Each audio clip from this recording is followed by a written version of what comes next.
नमस्कार। आपके अपने YouTube channel GK Chopra ji में आपका स्वागत है। हमारा जो टॉपिक शैक्षिक प्रबंधन चल रहा था उसका आज अध्याय 2 और धारा 3 से 5 तक का अध्ययन करेंगे। तो देखो, धारा 3 से 5 तक किस अध्याय में शामिल है? अध्याय 2 में। यहाँ से भी देखो साधारण प्रश्न बन सकता है।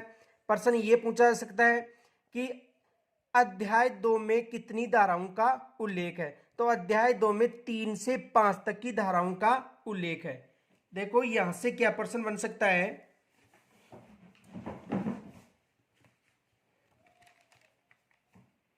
क्वेश्चन देखो, अध्याय द्वितीय में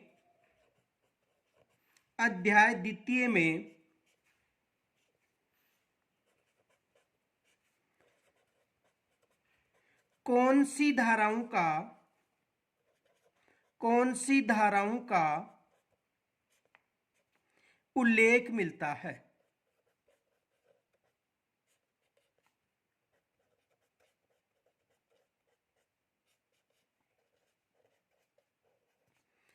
अध्याय 2 में कौन सी धाराओं का उल्लेख मिलता है? तो देखो, इस अध्याय में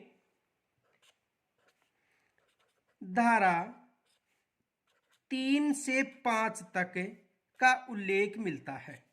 धारा 3 से 5 तक का उल्लेख मिलता है। अब देखो, जो अध्याय द्वितीय है उसका नाम है निःशुल्क और अनिवार्य शिक्षा का अधिकार। अध्याय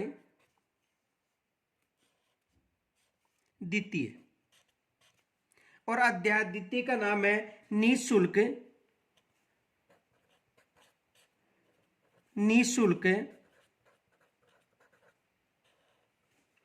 और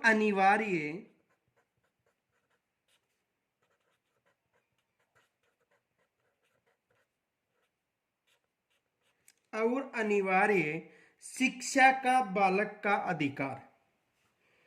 निःशुल्क और अनिवार्य शिक्षा का अधिकार।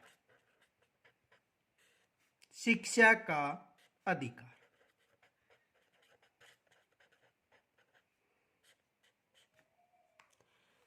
तो जो अध्याय 2 है उसका नाम है निःशुल्क और अनिवार्य शिक्षा का अधिकार। ये विशेष याद रखना, क्योंकि ये जो नाम है निःशुल्क और अनिवार्य शिक्षा का अधिकार, इसका उल्लेख धारा 1 में भी मिलता है। किसमें मिलता है? धारा 1 में भी इसका उल्लेख मिलता है। देखो यहां पर एग्जाम में प्रश्न भी बन सकता है। देखो, एक फैक्ट विशेष याद रखना, नोट धारा 1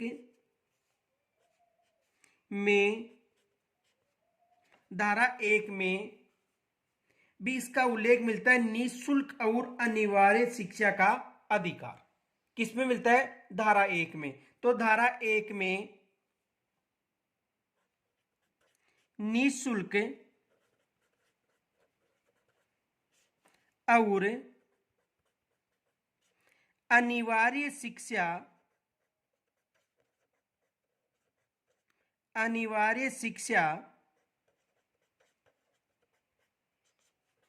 का निःशुल्क और अनिवार्य शिक्षा का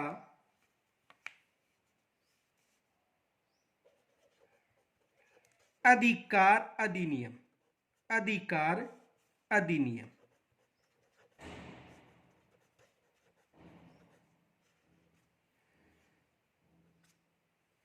2009 का उल्लेख मिलता है।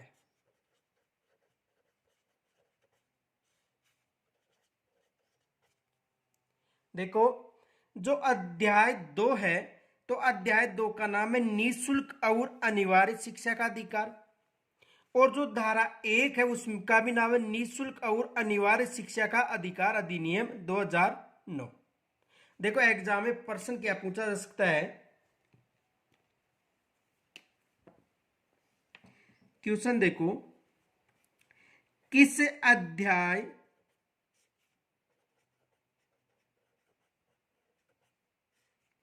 व धारा में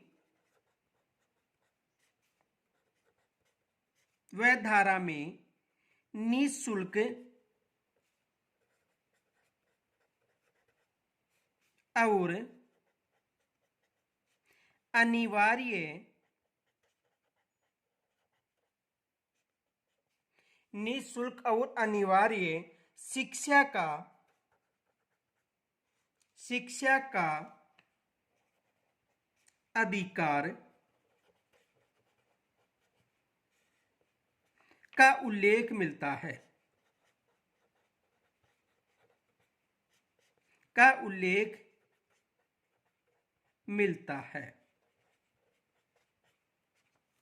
तो देखो किस अध्याय व धारा में, तो अध्याय कौन सा है?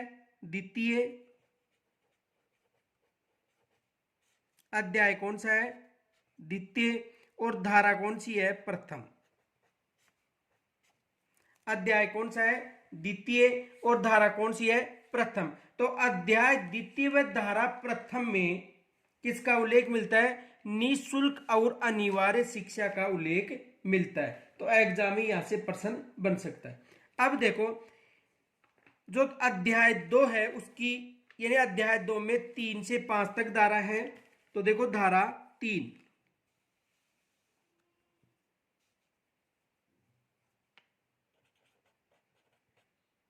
धारा 3 देखो धारा 3 में निःशुल्क एवं अनिवार्य शिक्षा बाल अधिकार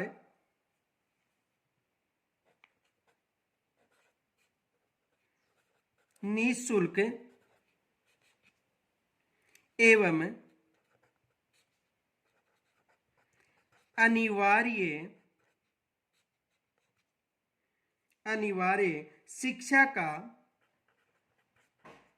अनिवार्य शिक्षा का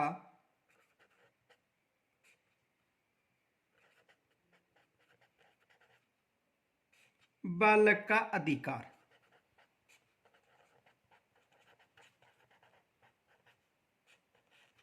यानी जो धारा 3 है, निःशुल्क और अनिवार्य शिक्षा का बालक का अधिकार, यानी कहने का मतलब इसमें 6 से 14 वर्ष के आयु के प्रत्येक बालक को निःशुल्क और अनिवार्य शिक्षा दी जाएगी।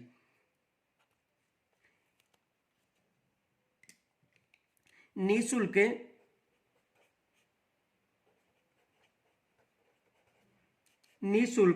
और अनिवार्य शिक्षा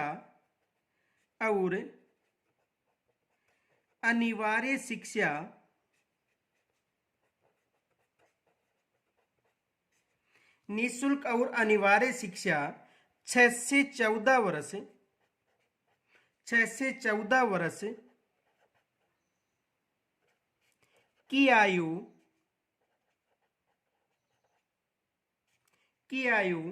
के प्रत्येक बालक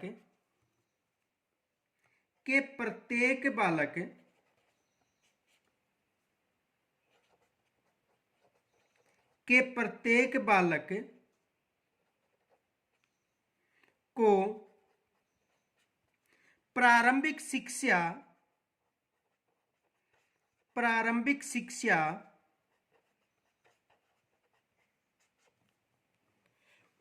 पूरी होने तक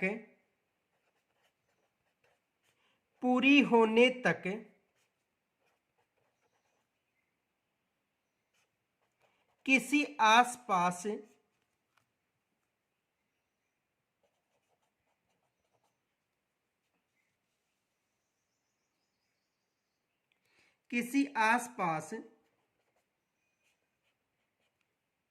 के विद्यालय में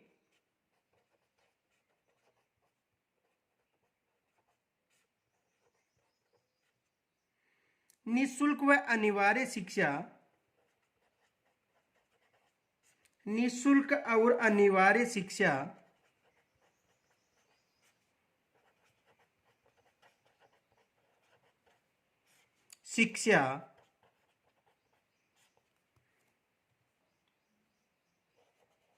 का अधिकार होगा।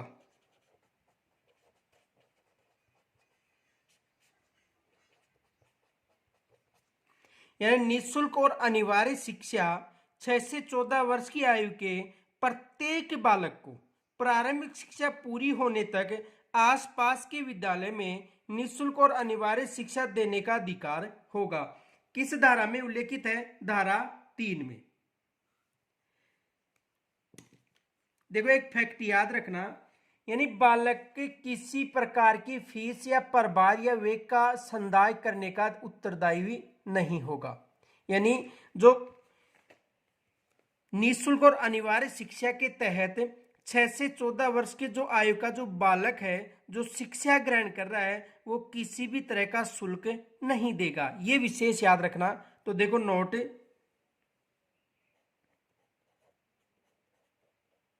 नोट बालक किसी प्रकार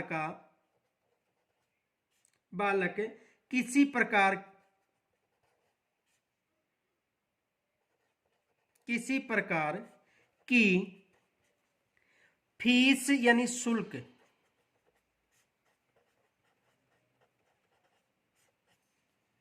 या प्रभार या वे का संदाय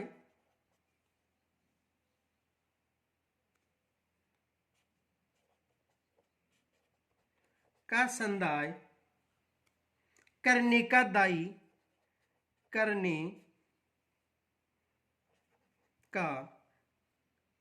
नहीं होगा।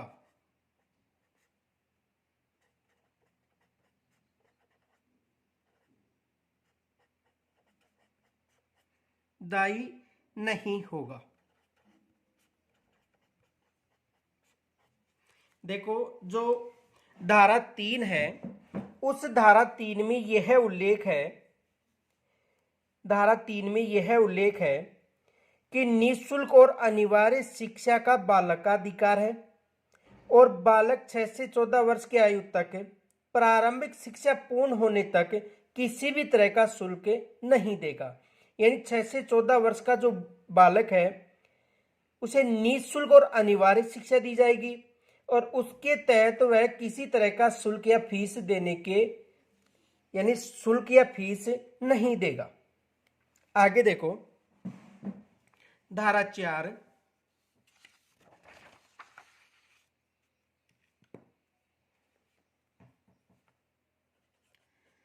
धारा 4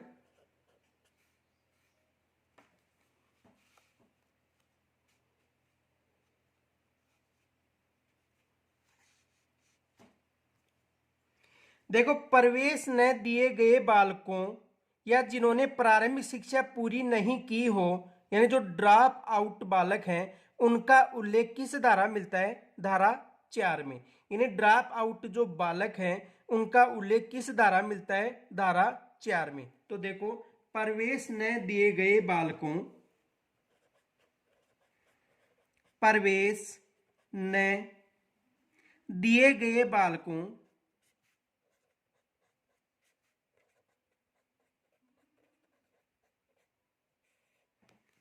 या जिन्होंने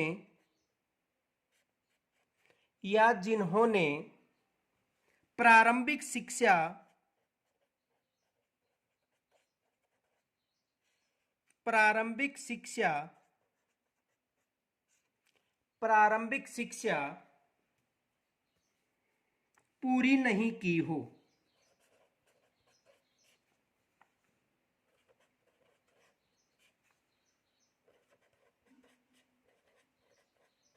यानी जो ड्रॉप आउट बालक हैं उनका उल्लेख किस धारा मिलता है? धारा 4 में।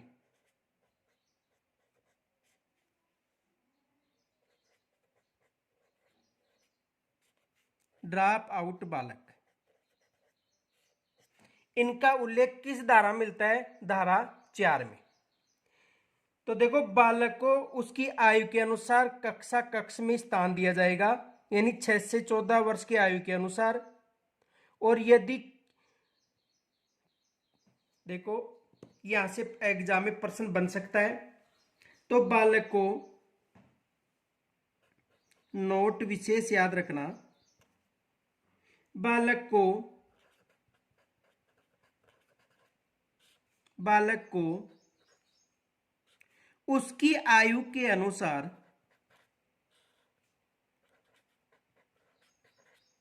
उसकी आयु के अनुसार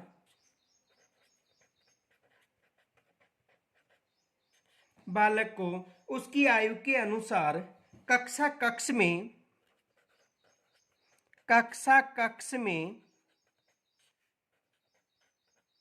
में स्थान या प्रवेश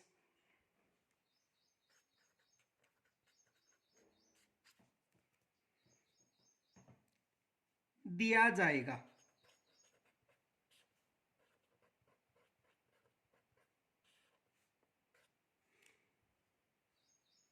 6 से 14 आयु वर्ग के अनुसार।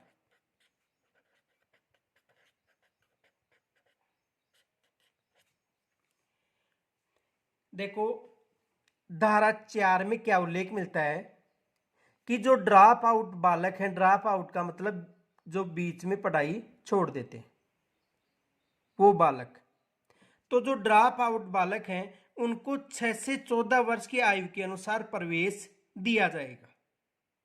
तो इसका उल्लेख किस धारा मिलता है? धारा 4 में।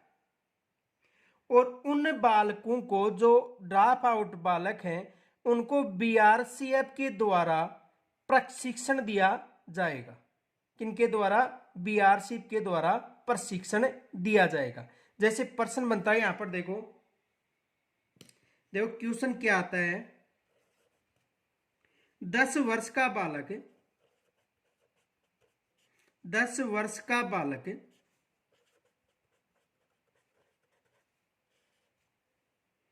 स्कूल में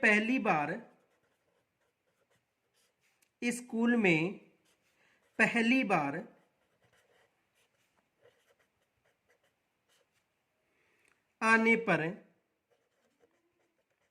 आने पर उसे प्रवेश से नहीं रोका जाएगा।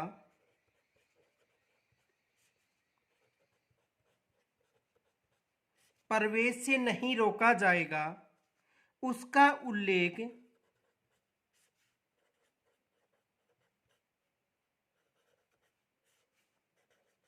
आरटी 2009 की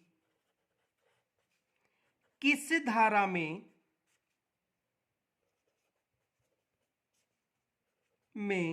मिलता है? देखो एग्जाम में ये प्रश्न ऐसे बन सकता है कि 10 वर्ष का बालक स्कूल में पहली बार आने पर उसे प्रवेश से नहीं रोका जाएगा। इसका उल्लेख आरटी 2009 की किस धारा में मिलता है? तो देखो इसका उल्लेख आरटी 2009 की कौन सी धारा है? धारा 4।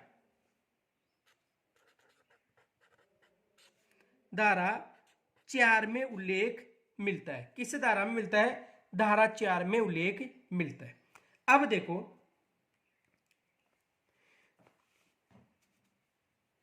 नोट, यहां से एग्जाम में प्रश्न बनने की संभावना है, विशेष याद रखना। यहां से एग्जाम में प्रश्न भी बन सकता है। नोट, यदि एक 10 वर्ष का बालक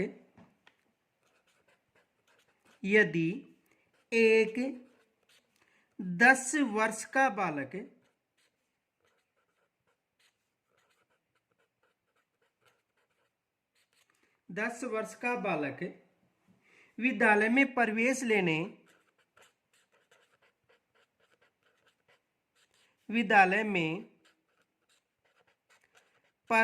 लेने आता है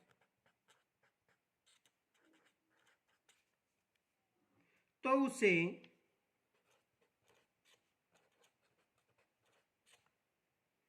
पहली कक्षा में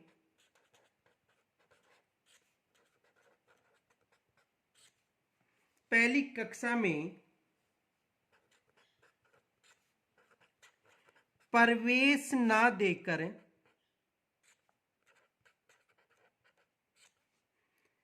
कक्षा 5 में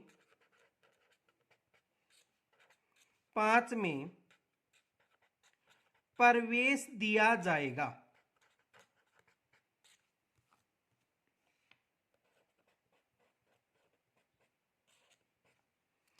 यानी प्रथम कक्षा में प्रवेश न देकर कक्षा 5 में प्रवेश दिया जाएगा।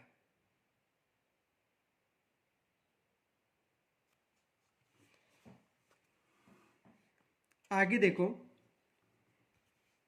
ऐसे बच्चों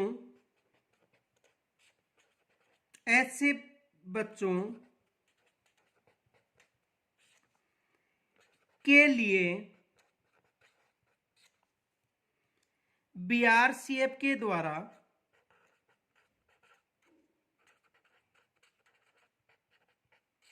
अलग से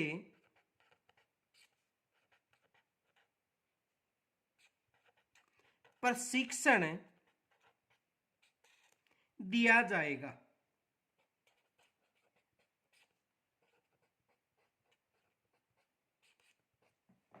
यानी ऐसे बच्चों के लिए बीआरसीएफ के द्वारा अलग से प्रशिक्षण दिया जाएगा। तो यहां से एग्जाम में प्रश्न बन सकता है, ये विशेष याद रखना। एग्जाम में प्रश्न ये आएगा, या तो दे दिया जाएगा जैसे कि 10 वर्ष का बालक यदि विद्यालय में प्रवेश लेना चाहता है तो उसे किस कक्षा में प्रवेश दिया जाएगा, तो किस कक्षा में दिया जाएगा, 5वीं कक्षा में। यदि 11 वर्ष का हो तो 6, यदि 12 वर्ष का हो तो 7, और 13 से 14 वर्ष का हो तो 8वीं क्लास में। ये विशेष याद रखना। इस प्रकार के जो प्रवेश प्राप्त कोई बालक है 14 वर्ष की आयु के पश्चात भी वो प्रवेश प्राप्त कर सकता है, ये भी फैक्ट याद रखना। तो देखो, इस प्रकार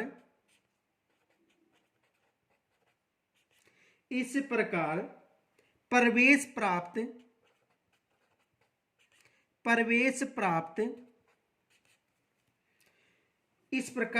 प्राप्त कोई बालक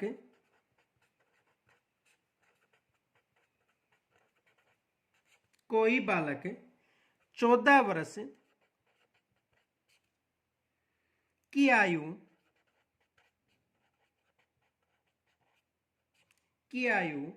के पश्चात भी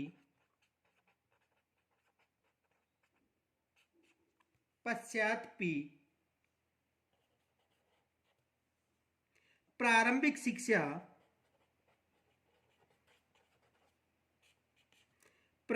शिक्षा पूरी करने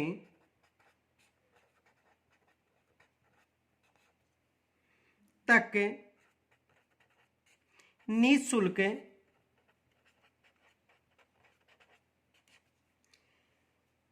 शिक्षा का हकदार होगा।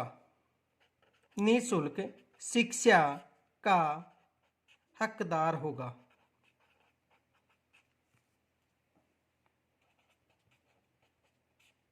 ये विशेष याद रखना। तो एग्जाम में यहां से प्रश्न बनने की संभावना है। आगे देखो, यहां से प्रश्न बन सकता है कि किस धारा में उल्लेख है ड्राफ्ट आउट बच्चों का, तो धारा 4, और आयु के अनुसार उन्हें प्रवेश दिया जाएगा, और ऐसे बालकों को 14 वर्ष के पश्चात भी प्रवेश दिया जा सकता है। आगे देखो, धारा 5,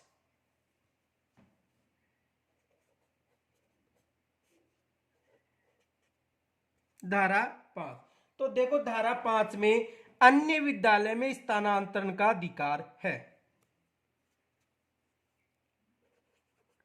अन्य विद्यालयों में स्थानांतरण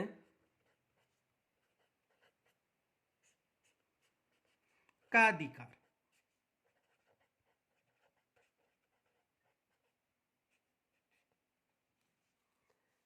अन्य विद्यालयों में स्थानांतरण का अधिकार किस धारा में उल्लेख है, धारा 5 में। तो देखो, जहां किसी विद्यालय या प्रारंभिक शिक्षा पूर्ण करने की व्यवस्था नहीं है वहां किसी बालक को किसी अन्य विद्यालय में अपनी प्रारंभिक शिक्षा पूर्ण करने के लिए स्थानांतरण होने का अधिकार है। तो देखो, जहां किसी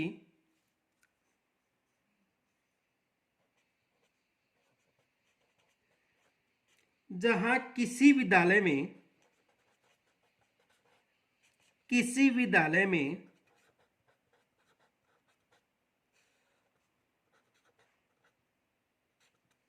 प्रारंभिक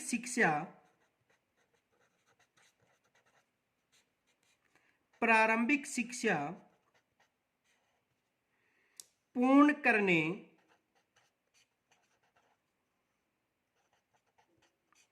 की व्यवस्था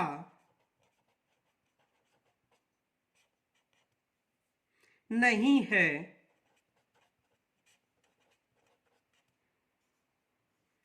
वहां किसी बालक को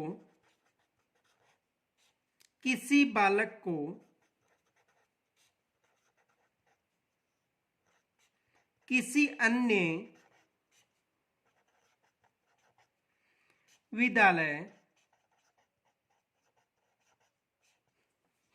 अन्य विद्यालय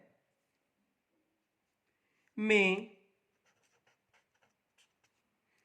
अपनी प्रारंभिक शिक्षा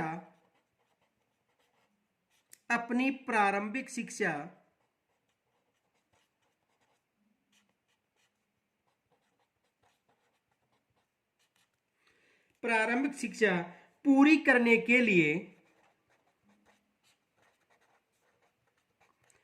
करने के लिए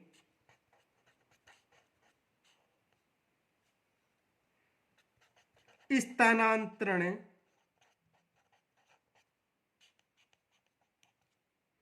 का अधिकार होगा।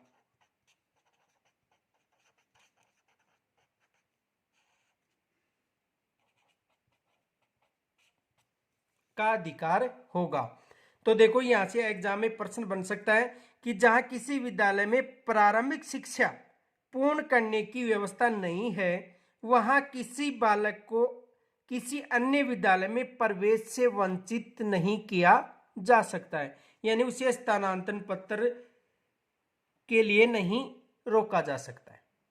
तो किस धारा में उल्लेख है? धारा 3 में, धारा 5 में। किस धारा में उल्लेख है? धारा 5 में। आगे देखो,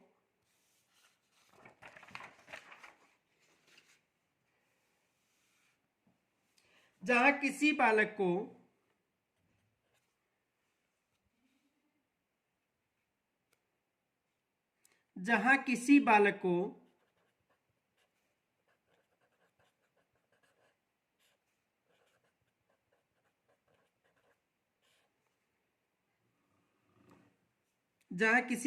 के किसी राज्य के भीतर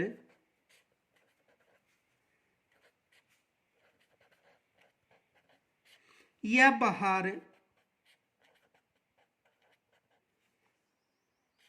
किसी भी कारण से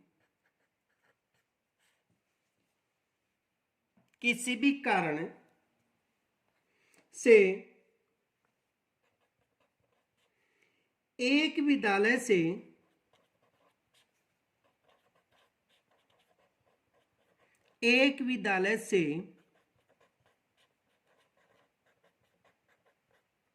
दूसरे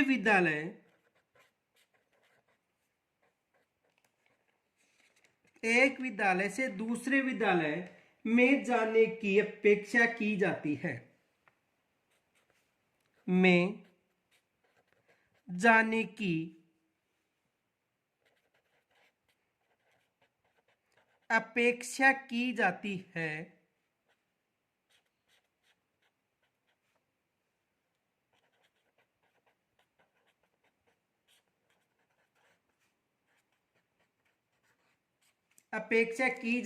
है।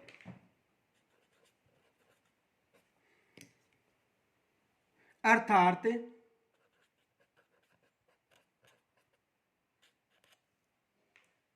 विद्यालय में स्थानांतरण का अधिकार अर्थात विद्यालय में स्थानांतरण का अधिकार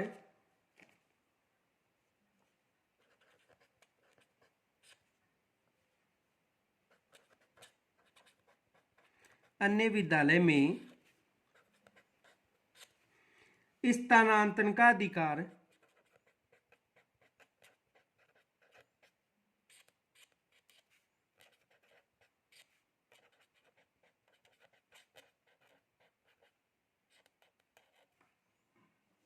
तथा टीसी यानी स्थानांतरण पत्र देने से मना नहीं किया जाएगा। मना नहीं किया जाएगा।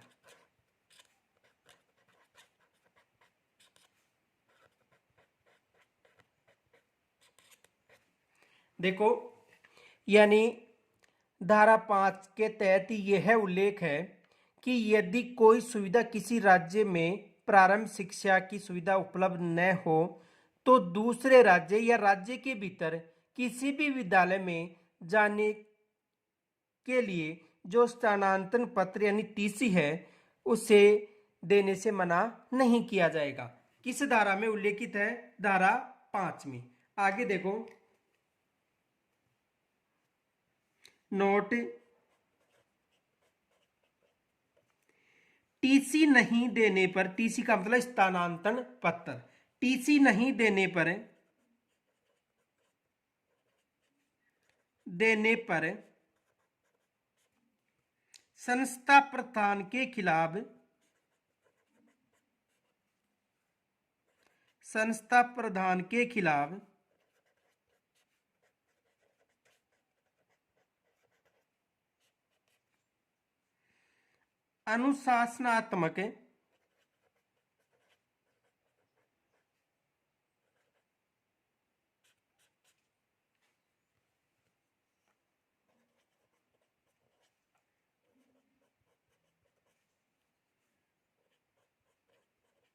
अनुशासनात्मक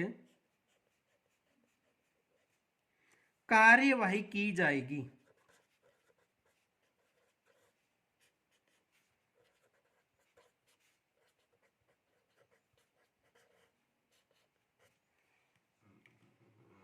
यानी टीसी नहीं देने पर संस्था प्रधान के खिलाफ अनुशासनात्मक कार्यवाही की जाएगी। यहां से देखो एग्जाम में प्रश्न क्या बन सकता है। क्वेश्चन देखो, यदि प्रारंभिक शिक्षा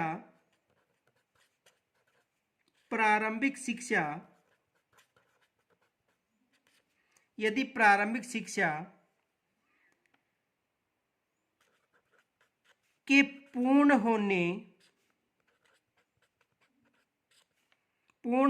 की किसी विद्यालय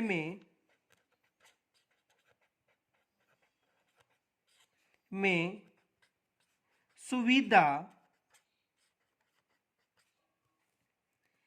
नहीं हो,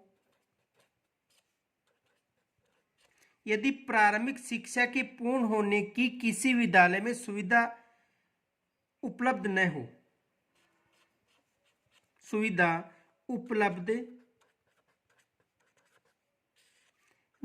हो, तो उसे अन्य विद्यालय में भेजा जा सकता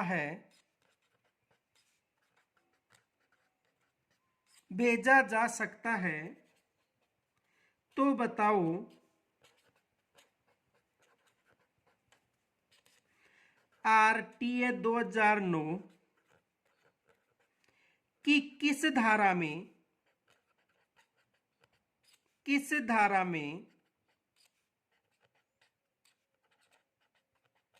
इसका उल्लेख है?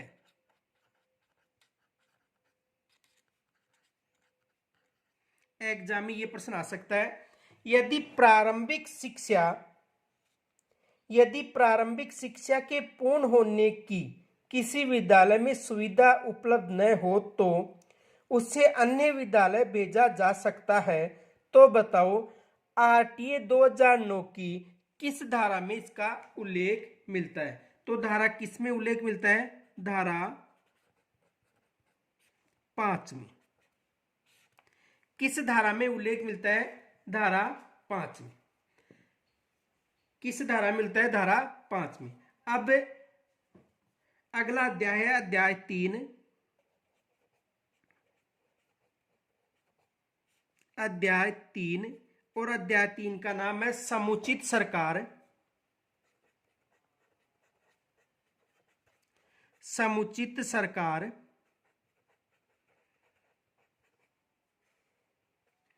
स्थानीय प्राधिकारी स्थानीय प्राधिकारी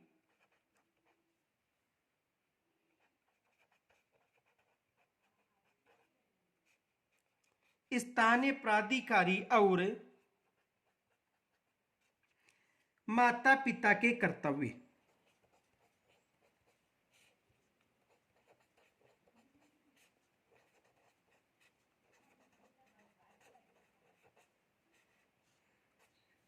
तो अध्याय 2 का नाम है अध्याय 3 में है समुचित सरकार, स्थानीय प्राधिकारी और माता पिता के कर्तव्य, और उसमें धाराएं 6 से लेकर 11।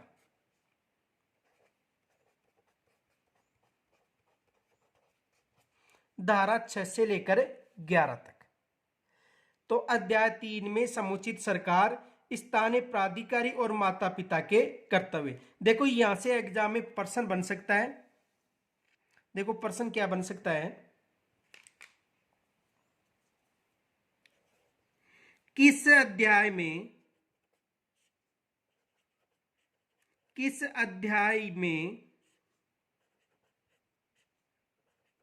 माता पिता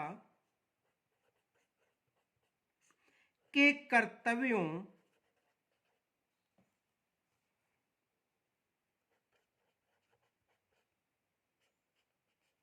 का उल्लेख मिलता है? का उल्लेख मिलता है।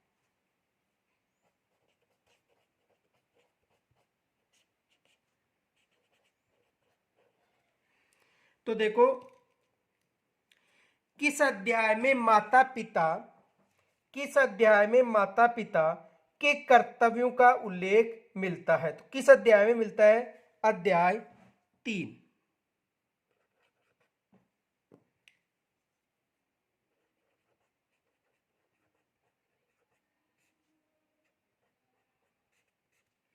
किस अध्याय में मिलता है? अध्याय 3 में माता पिता के कर्तव्यों का उल्लेख मिलता है। ये विशेष याद रखना, किस अध्याय में मिलता है? अध्याय 3 में माता पिता के कर्तव्यों का उल्लेख मिलता है। अब देखो अध्याय 3 में धारा 6 से 11 तक। तो धारा 6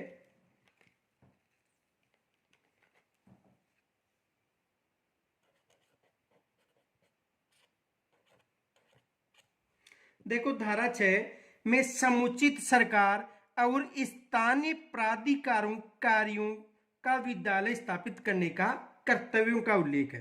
तो देखो धारा 6 में समुचित सरकार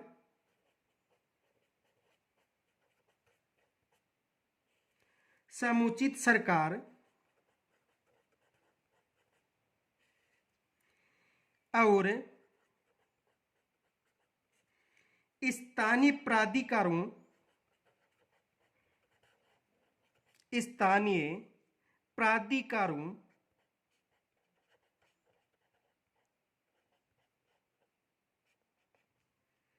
का विद्यालय स्थापित करने का कर्तव्य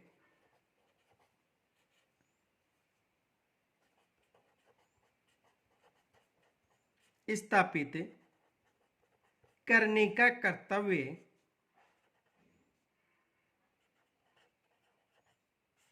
का उल्लेख मिलता है। यानी समुचित सरकार और स्थानीय प्राधिकारों का विद्यालय स्थापित करने का उल्लेख मिलता है। किस धारा में मिलता है? धारा 6 में। यानी इस अधिनियम के प्रारंभ से 3 वर्ष की अवधि, ये जो अधिनियम है इसमें यह उल्लेख है कि प्रारंभ से 3 वर्ष की अवधि के भीतर आसपास के क्षेत्र या सीमाओं के भीतर जो विहित की जाएगी वहां विद्यालय स्थापित नहीं है तो विद्यालय स्थापित किया जा सकता है। यानी कहने का मतलब देखो, धारा 6 में यह है उल्लेख है कि समुचित सरकार और स्थानीय प्राधिकारों का विद्यालय स्थापित करने के कर्तव्यों का उल्लेख है। तो देखो,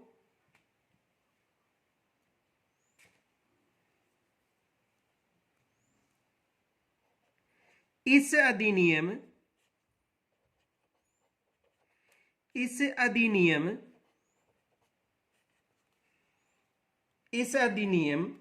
के प्रारंभ से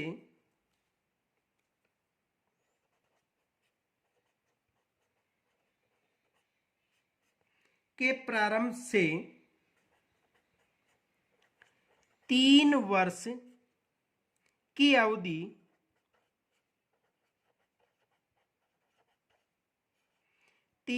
की अवधि के भीतर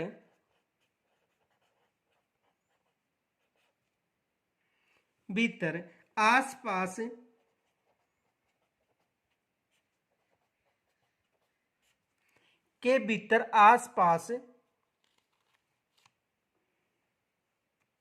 में ऐसे क्षेत्र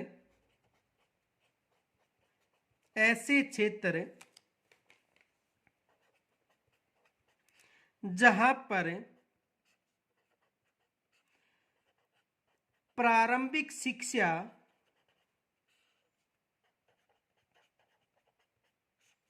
की व्यवस्था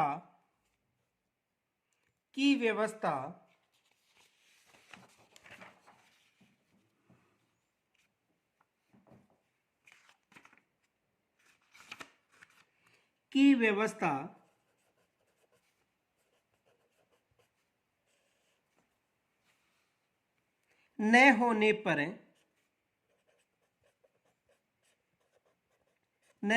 पर यानी आसपास की जो क्षेत्र है वहां पर प्रारंभिक शिक्षा पूर्ण कराने की व्यवस्था न होने पर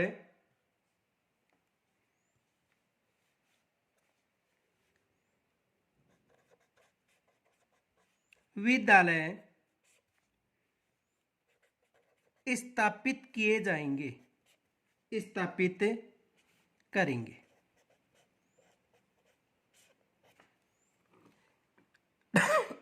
यानी कहने का मतलब है, धारा 6 में यह उल्लेख है कि आरटीए 2009 के तहत जो ये अधिनियम लागू हुआ था, उस अधिनियम के तहत प्रारंभ से 3 वर्ष की अवधि के भीतर जहां पर ऐसी विद्यालय स्थापित नहीं है, जहां पर प्रारंभिक शिक्षा पूर्ण नहीं हो रही है, वहां पर यह समुचित सरकार या स्थानीय प्राधिकारों का कर्तव्य यह है कि वहां विद्यालय स्थापित करें। आगे देखो,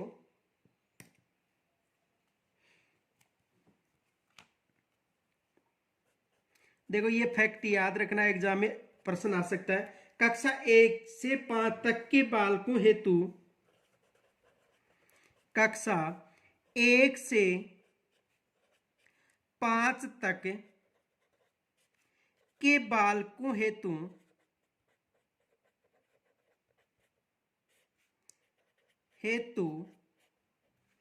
1 किलोमीटर की दूरी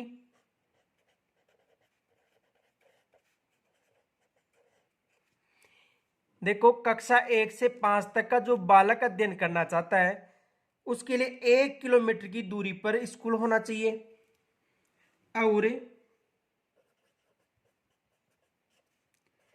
6 से 8 तक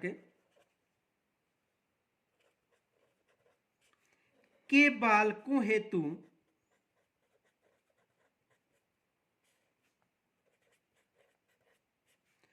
2 किलोमीटर की दूरी, कितने किलोमीटर की दूरी? 2 किलोमीटर की दूरी में विद्यालय की व्यवस्था होनी चाहिए, विद्यालय की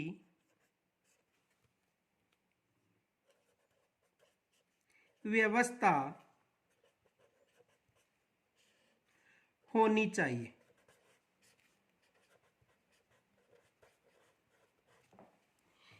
देखो, कक्षा 1 से 5 तक का यदि कोई बालक अध्ययन करना चाहता है और ऐसे स्थान जहां पर चिन्हित स्थान हो, तो 1 से 5 तक के बालकों के लिए 1 किलोमीटर की दूरी पर विद्यालय होना चाहिए और कक्षा 6 से 8 तक के बालकों हेतु 2 किलोमीटर की दूरी पर विद्यालय की व्यवस्था होनी चाहिए, आरटीए 2009 के अनुसार। आगे देखो,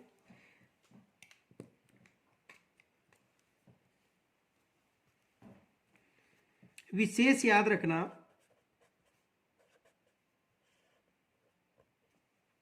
कक्षा 1 से 5 कक्षा 1 से 5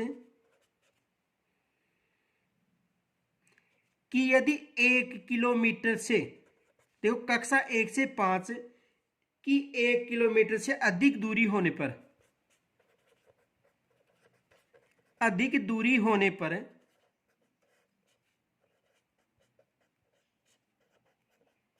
देखो कक्षा 1 से 5 तक 1 किलोमीटर से अधिक दूरी होने पर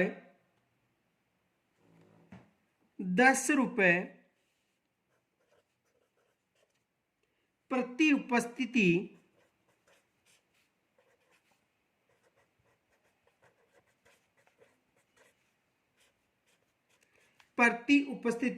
दिवस ट्रांसपोर्ट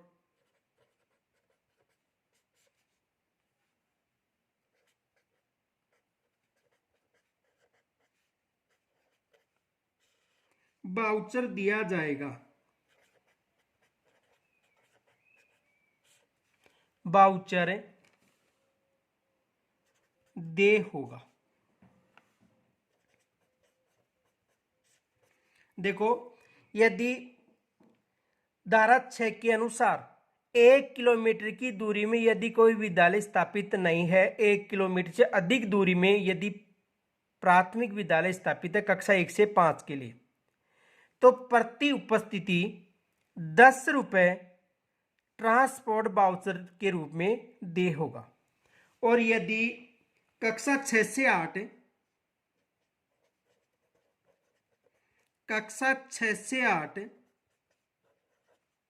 तक 2 किलोमीटर से अधिक दूरी होने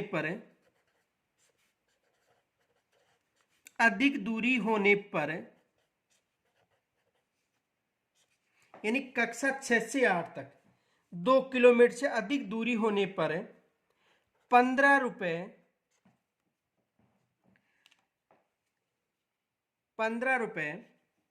प्रति उपस्थिति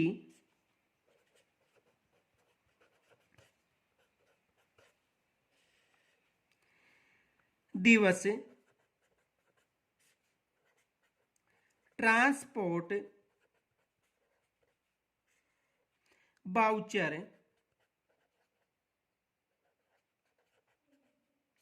दे होगा। और यहां से एग्जाम में देखो प्रश्न क्या बन सकता है।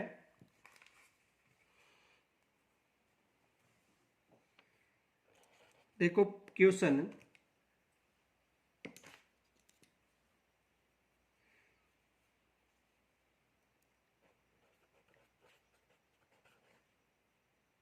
किसी स्थान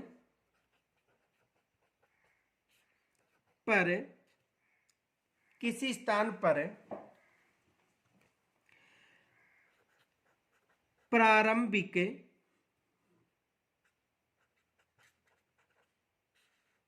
शिक्षा पूर्ण करने के लिए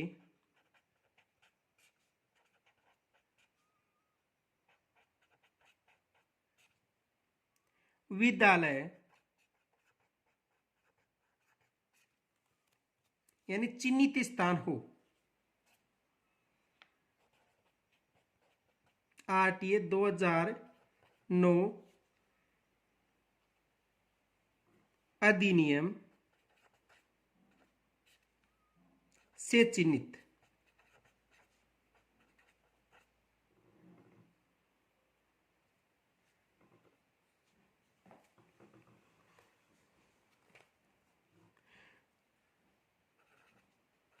देखो,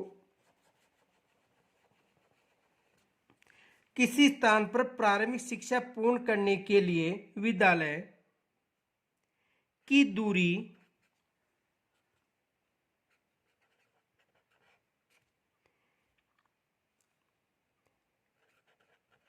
कक्षा 1 से 5 तक की दूरी 1 किलोमीटर से अधिक है,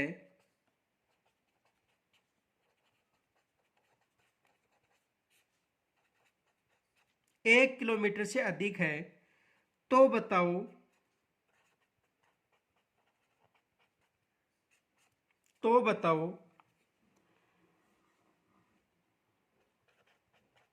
प्रति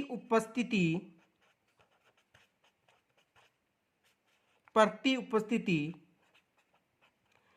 ट्रांसपोर्ट वाउचर दे होगा। देखो, एक बार दोबारा समझो।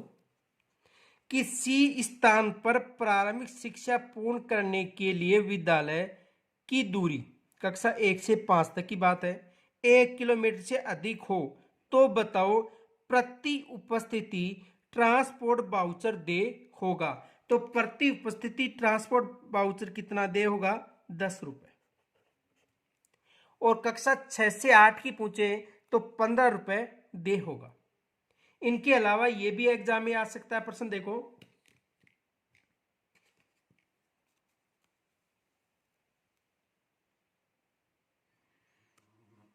क्वेश्चन ये भी बन सकता है।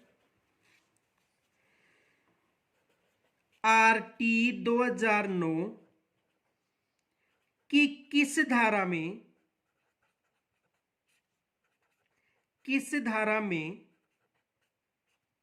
RT 2009 की किस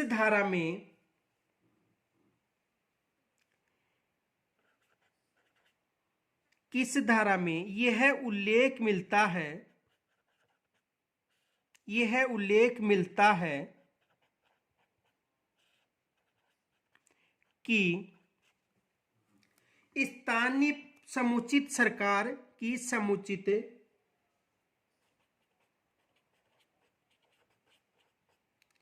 समुचित सरकार और स्थानीय प्राधिकारों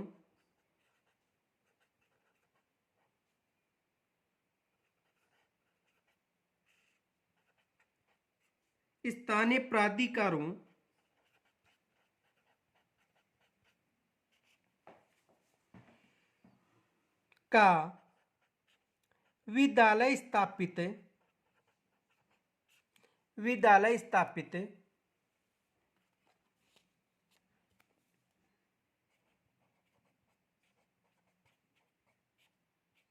करने का कर्तव्य है।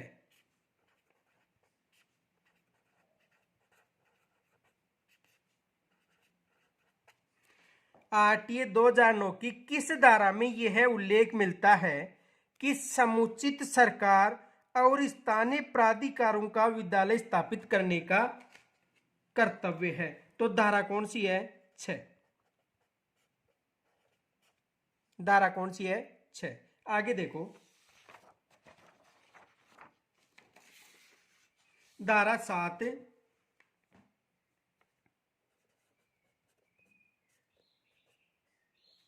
धारा 7। तो धारा 7 में वित्तीय एवं अन्य दायित्वों का उल्लेख है। वित्तीय एवं अन्य दायित्वों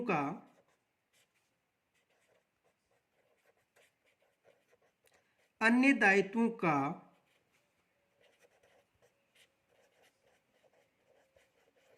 उल्लेख है।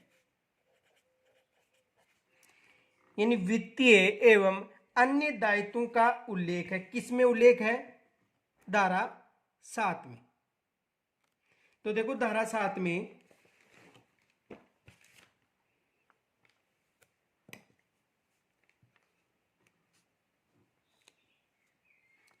केंद्र सरकार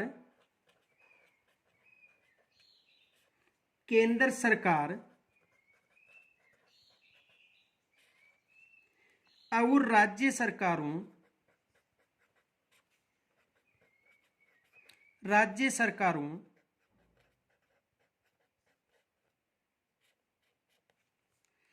में वे का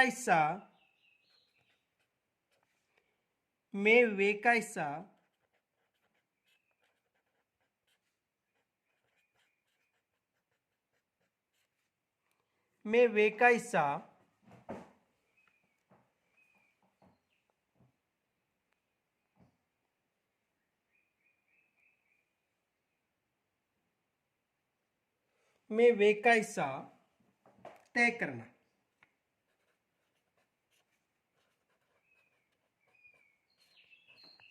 यानी धारा 7 में केंद्र सरकार और राज्य सरकारों में व्यय का हिस्सा तय करने का उल्लेख है।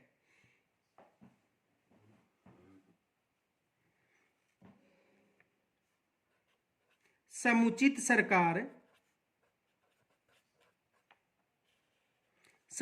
सरकार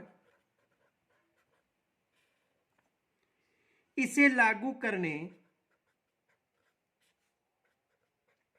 लागू करने हेतु धन उपलब्ध कराएगी।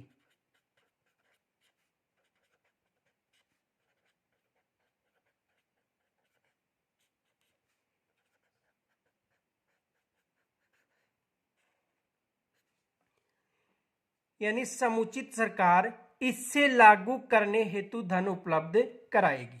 आगे देखो,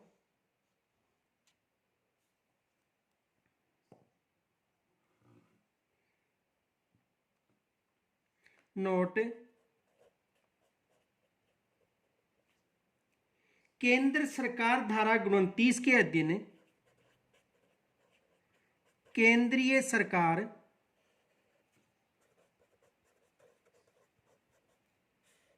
धारा 29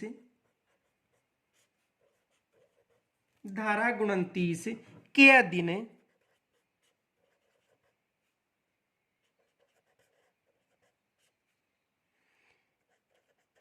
विनिर्दिष्ट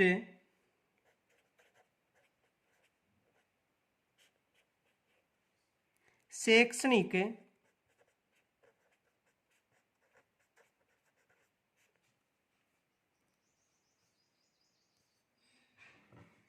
प्राधिकारी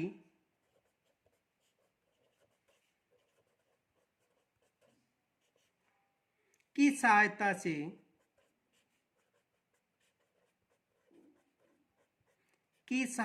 से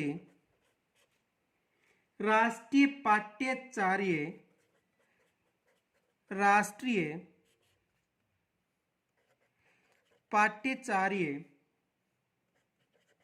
पाठ्यचार के ढांचागत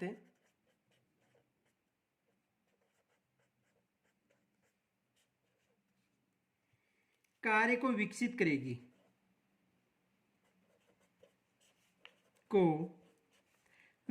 करेगी।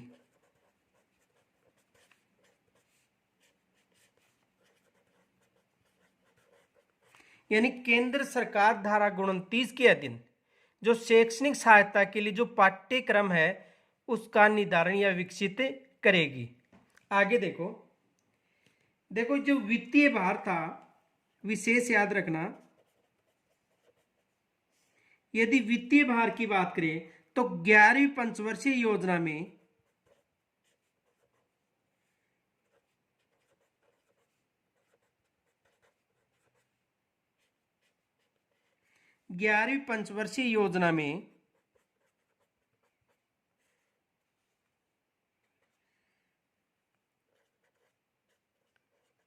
केंद्र व राज्य, तो 11वीं पंचवर्षीय योजना में केंद्र का जो अनुदान था वो 55% था और राज्य सरकार का कितना था, 45%। और 12वीं पंचवर्षीय योजना में केंद्र सरकार का 65% था और राज्य सरकार का 35% था। और नवीनतम वित्त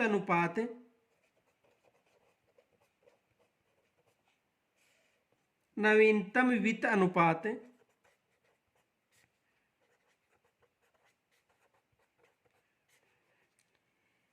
केंद्र सरकार का 60% और राज्य सरकार का 40% है। तो 11वीं पंचवर्षीय योजना में 55-45, 12वीं में 65-35 और नवीनतम अनुपात 60:40 है। और पूर्वोत्तर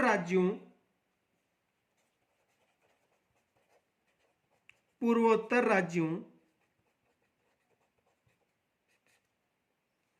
का अनुपात 90:10, केंद्र सरकार का 90 व राज्य सरकार का 10। अब देखो यहां से एक प्रश्न आपके लिए, क्वेश्चन देखो, पूर्वोत्तर राज्यों के अलावा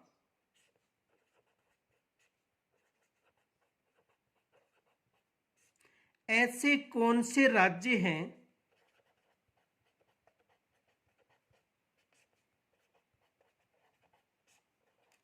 हैं जहां पर 90:10 वित्तीय भार है।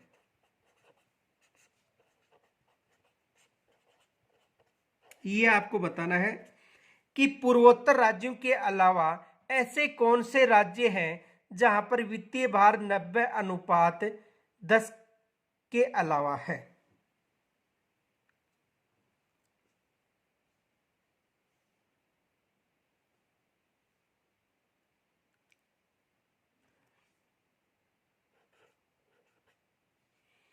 कितना है?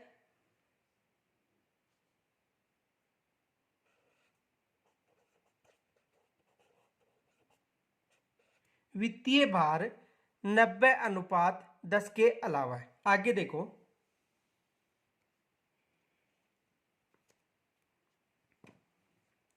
धारा 8 और धारा 8 में समुचित सरकार के कर्तव्यों का उल्लेख है। समुचित सरकार के कर्तव्यों का उल्लेख।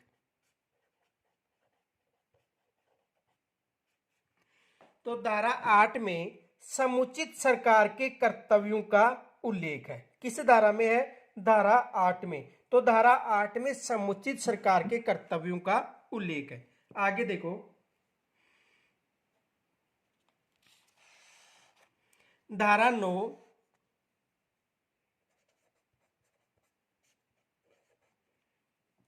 स्थानीय प्राधिकारी के कर्तव्य। स्थानीय प्राधिकारी के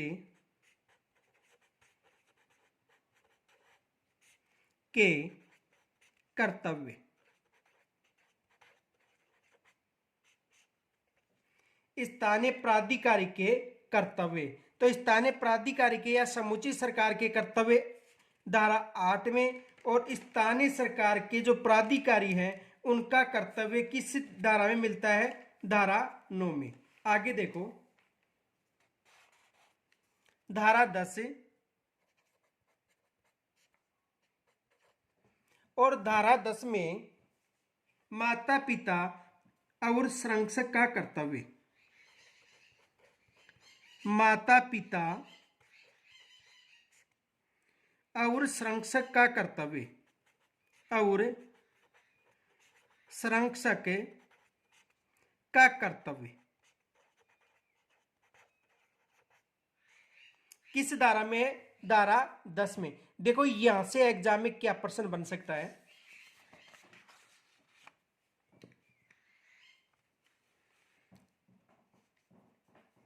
क्वेश्चन देखो, माता पिता के कर्तव्यों का उल्लेख के कर्तव्यों का उल्लेख किस अध्याय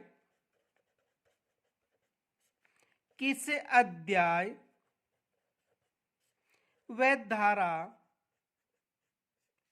धारा में मिलता है।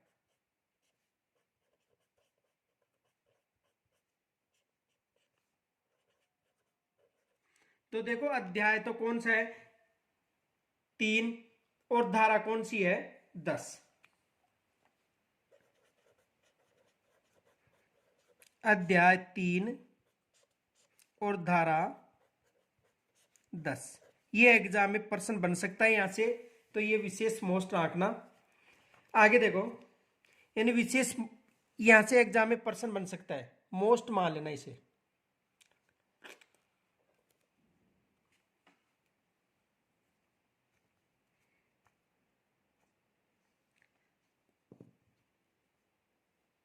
देखो धारा 10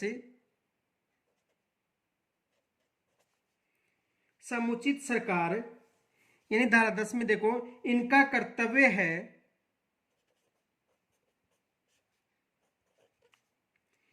इनका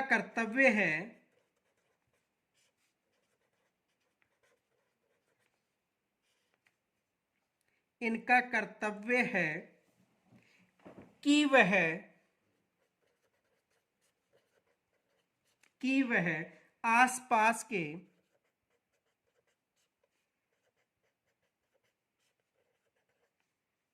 आसपास के विद्यालय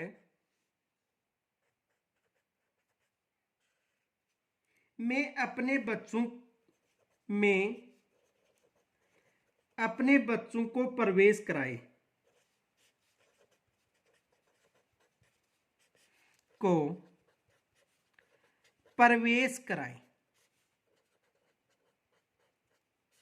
तो किस धारा में है, धारा 10। आगे देखो धारा 11,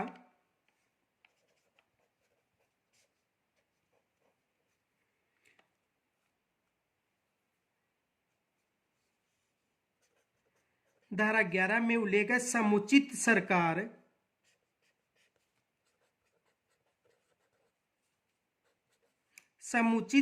का विद्यालय।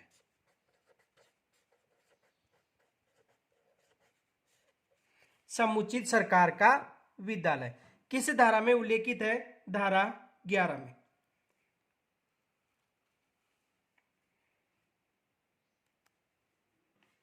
देखो इस धारा में यह है उल्लेख है कि समुचित सरकार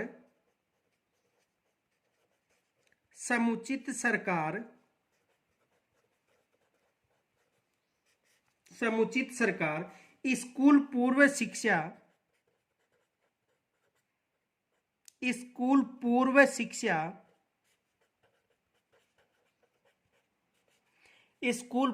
शिक्षा की व्यवस्था का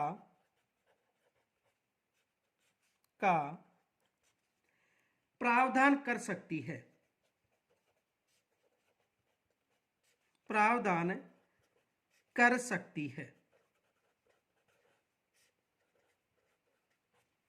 यानी समुचित सरकार स्कूल पूर्व शिक्षा की व्यवस्था का प्रावधान कर सकती है।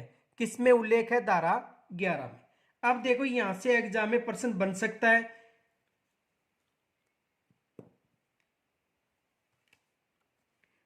देखो ये फैक्ट याद रखना, नोट,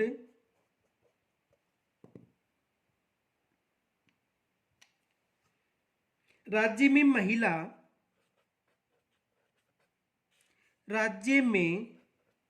महिला एवं बाल विकास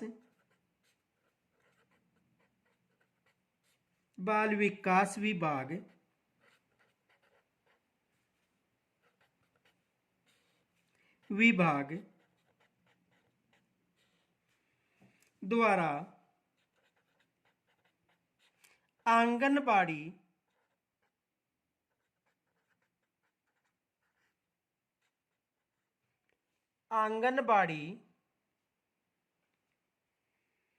केंद्र पर केंद्र पर यानी आंगनबाड़ी केंद्र पर प्रारंभिक बाल्य अवस्था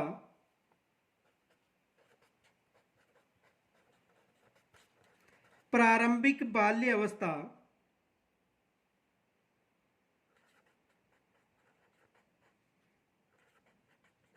प्रारंभिक बाल्य अवस्था प्रारंभिक बाल्य अवस्था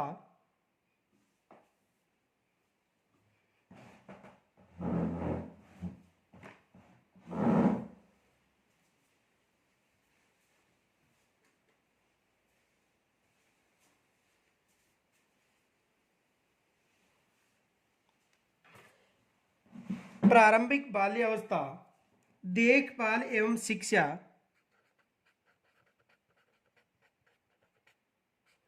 देखभाल एवं शिक्षा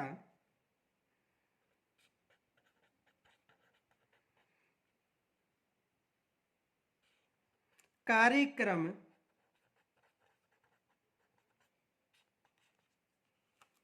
के तहत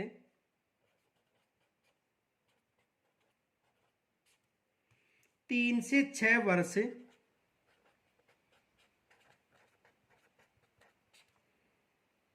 के बालक बालिकाओं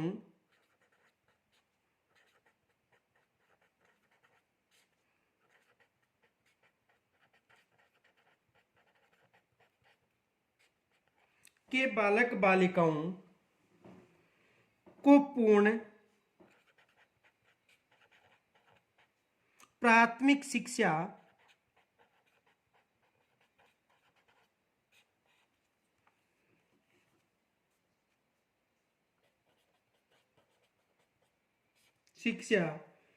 प्रदान की जा रही है।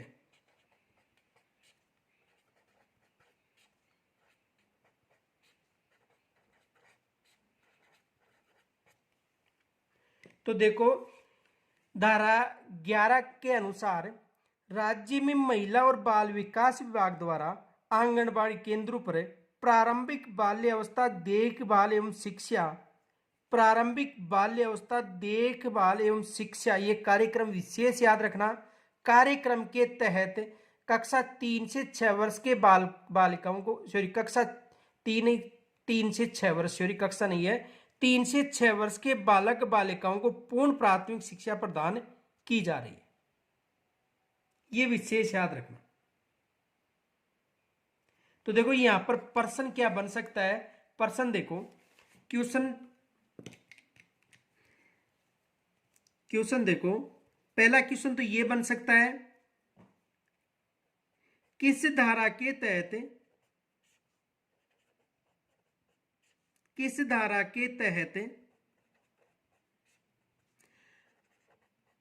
आंगनबाड़ी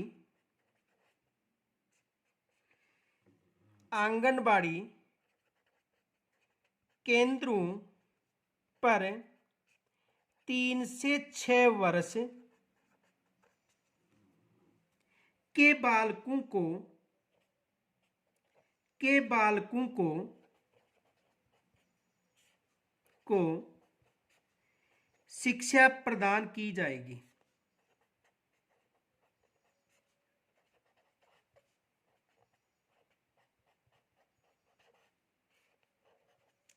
एक तो ये प्रश्न बन सकता है कि किस धारा के तहत आंगनबाड़ी केंद्रों में विशेष याद रखना आंगनबाड़ी केंद्रों पर 3 से 6 वर्ष के बालकों को शिक्षा प्रदान की जाएगी। तो धारा 11। दूसरा प्रश्न ये बन सकता है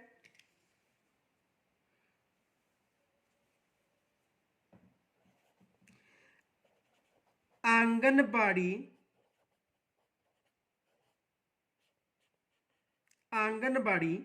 केंद्रों को नंदघर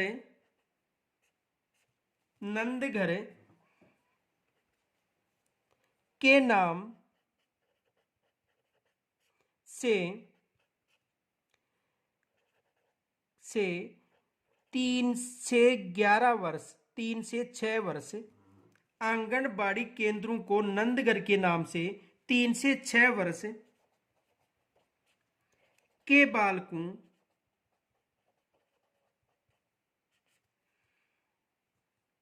को शिक्षा प्रदान की जाएगी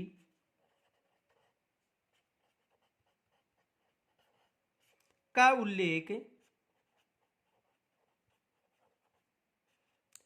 उल्लेख मिलता है।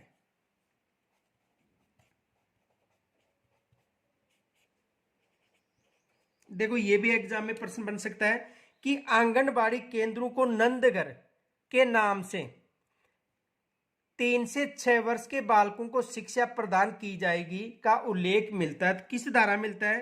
धारा 11। या देखो प्रश्न ऐसा भी बन सकता है,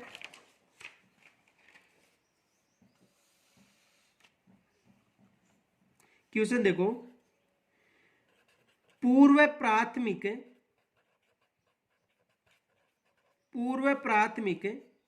शिक्षा का उल्लेख किस धारा में मिलता है?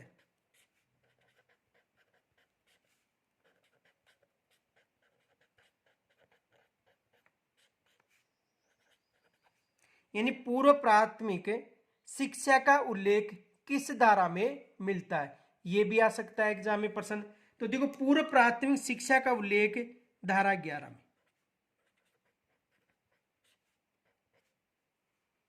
या एग्जाम में यह भी प्रश्न बन सकता है, देखो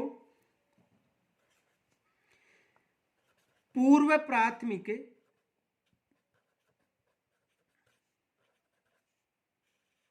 शिक्षा के लिए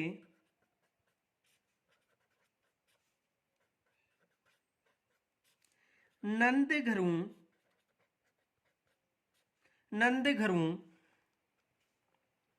की स्थापना की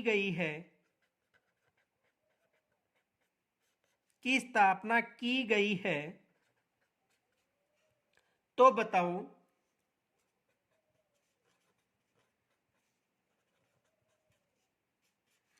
इसका उल्लेख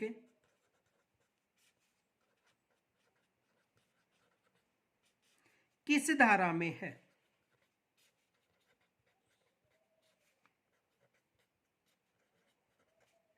तो बताओ, यानी पूर्व प्राथमिक शिक्षा के लिए नंदघरों की स्थापना की गई है। किनकी स्थापना की गई है? नंदघरों की स्थापना की गई है। तो बताओ इसका उल्लेख किस धारा में? तो धारा कौन सी है? 11। धारा कौन सी है? 11। या एग्जाम में प्रश्न आ सकता है, देखो क्वेश्चन ये भी आ सकता है,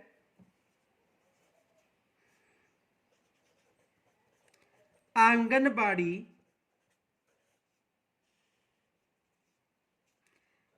का संबंध किस धारा से है?